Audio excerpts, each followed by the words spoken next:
Hello there! This is LEGO Dynasty, and today I'm bringing you guys my review of the LEGO Avatar Toruk Makto and Tree of Souls. It is set number 75574, comes with 1,212 pieces, and is rated ages 12 and up. Now this set retails in the United States for $149.99 and in Canada for $199.99. Now without further ado, let's kick off this review starting with the box. So as you can see, the box looks very excellent. It's got the great Pandora scenery behind it, all wrapped around it. You can see you got Jake Sully on top of Toruk, as he is now known as Toruk Makto. You can see he looks great with the Tree of Souls there. See the other characters. You got Jake Sully and Neytiri on the side. Got the 4 Avatar characters in the set, including the Na'vi, Moat, Neytiri, as well as Tsu-Tey, and then you have Jake Sully or Toruk Makto. And then you can see sort of some measurements specifically of Toruk, which is 27 centimeters or 10.5 inches up when it's standing at its tallest, and as well as 49 centimeters or 19 inches across. It is definitely very, very big there. You can see some of the other play features of the set there. Looks great.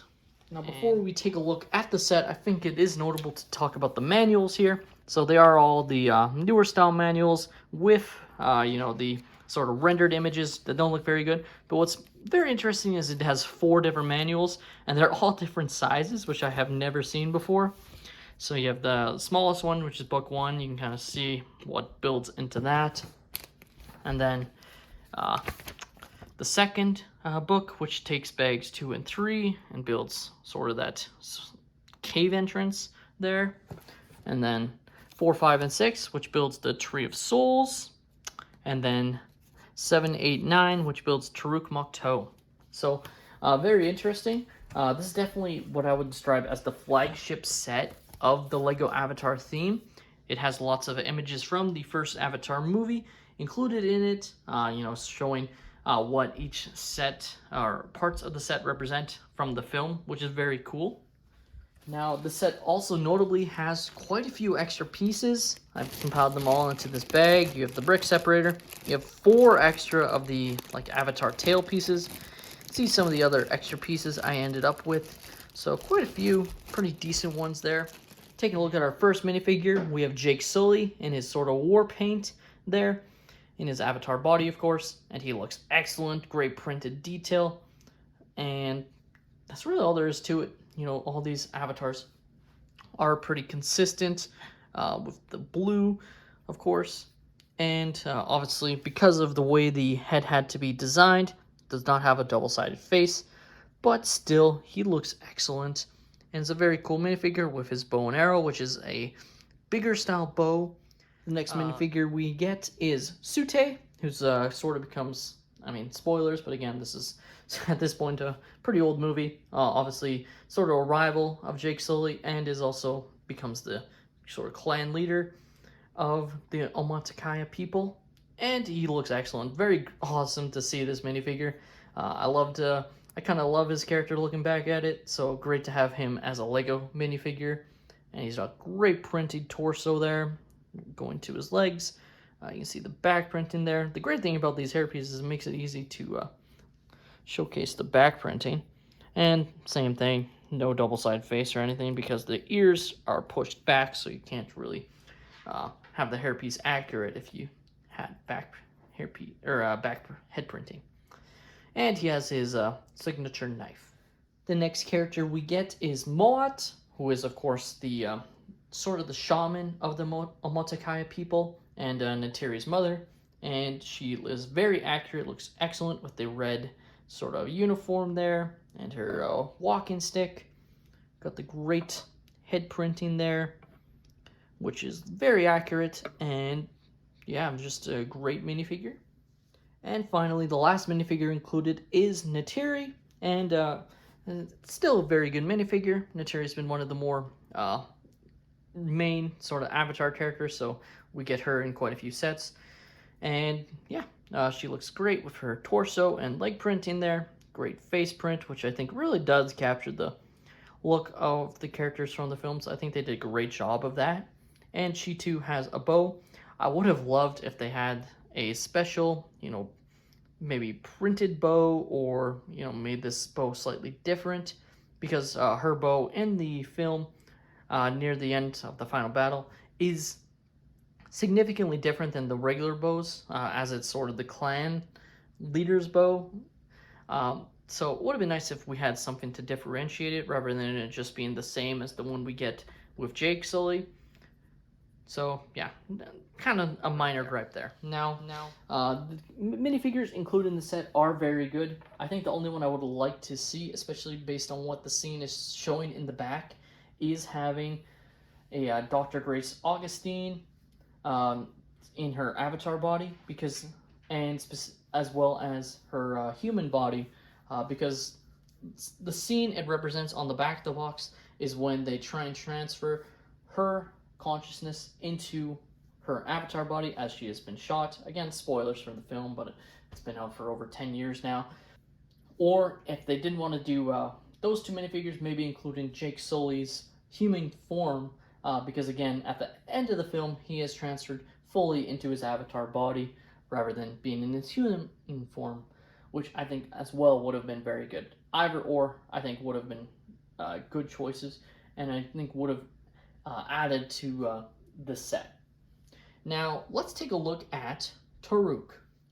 So as you can see, it is absolutely massive. I'll show off in a moment the differences between Toruk and the other Banshees that we got in the previous set with Jake and Neytiri's first flight. But it looks incredible. He's got the great brand new molded sort of headpiece there for a dragon, which I'm sure will be reused in the future by LEGO. Just in general, I think it looks great, very accurate. Unfortunately, this set does have a few stickers.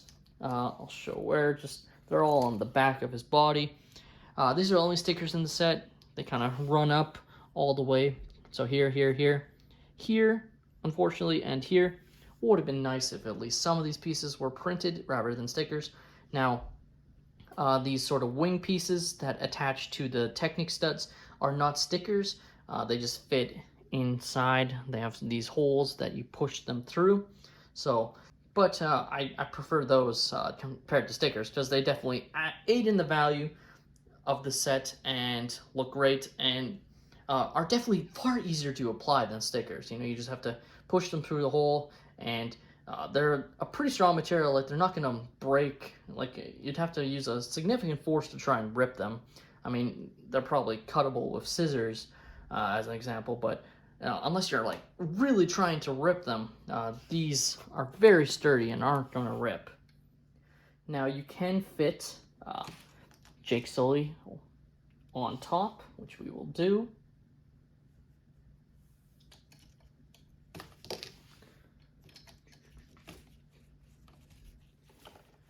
And that looks great. The only other thing that I think would have been great to have included is his actual gun, because in the final final battle of the film, he, I don't believe, uses his bow and arrow at all as well. I think he only uses his machine gun.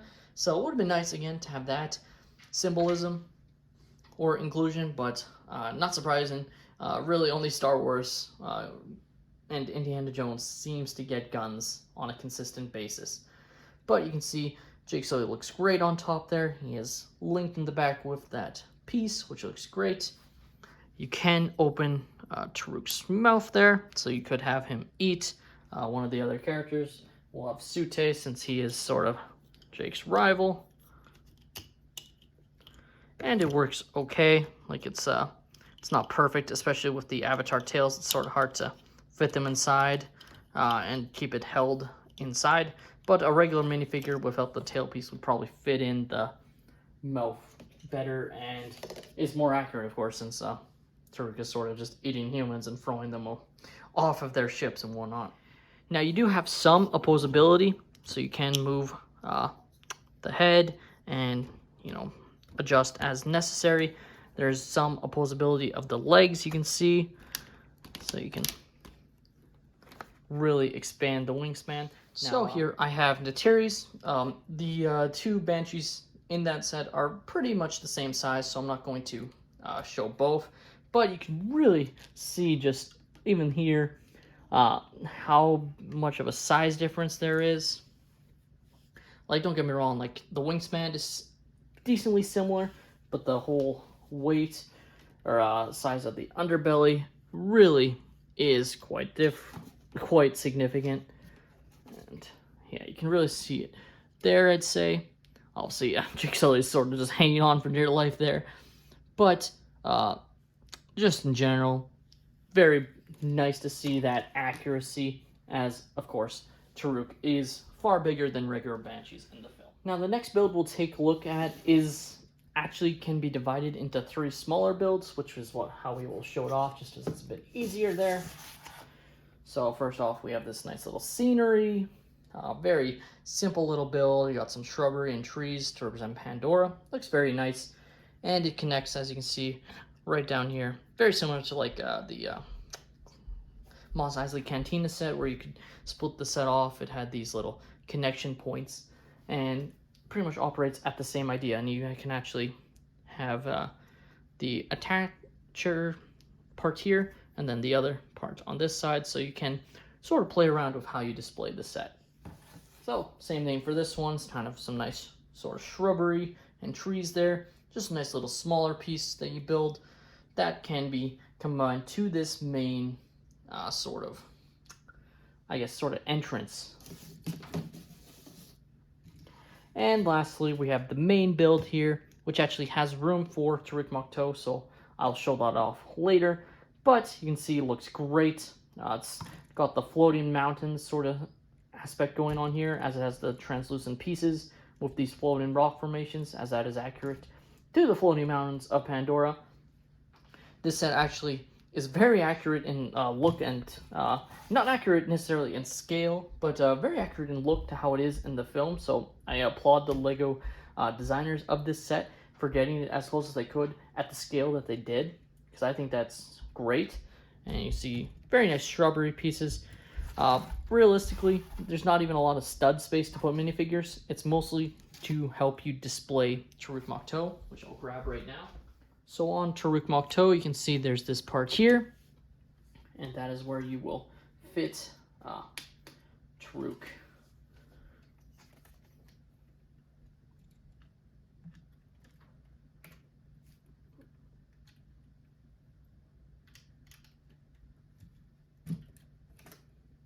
Just like so. So you can see it's so big it goes over where my camera is, so I'll just pop off my camera. And you can see it just looks great on display there. I just realized I completely forgot to show off the direwolf, which is a great little piece here.